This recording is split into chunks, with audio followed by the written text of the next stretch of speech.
সৰ্বপ্ৰথমতে সৃষ্টিকৰ্তা ঈশ্বৰক ধন্যবাদ দিছোঁ। দ্বিতীয়তে আজি আমাৰ ভাইটোৰ নাম কি আছিলে? ৰয়েল মিলি মাছ খোৱা বেগেনাগড়ালৈ আমাক ঈশ্বৰে লৈ আনিলে।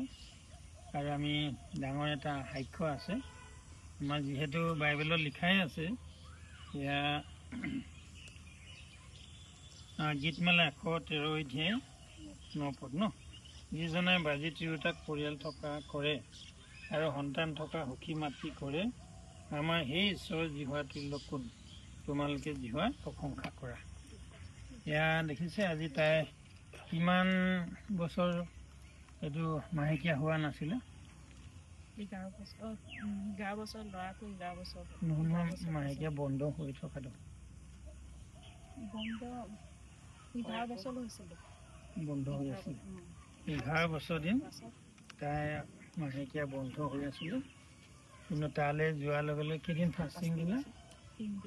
3 দিন ফাষ্টিং দি ঘৰলৈ আহি পোৱাকৈ নাই লাগে।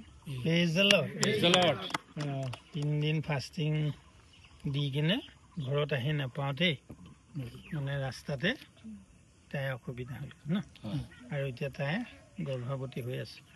ঈশ্বৰক আমি ধন্যবাদ দিছোঁ। সেইকাৰণতে আমি সদায় জানিব লাগিব, যিজন ঈশ্বৰে কৈছে ন, বাজি তিৰোতাকো সন্তান থকা মাতৃ কৰিব পাৰোঁ।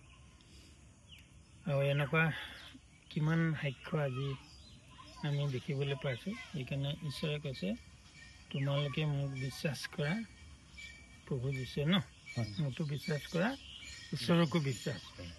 ঈশ্বৰে নোৱা কাম একো নাই।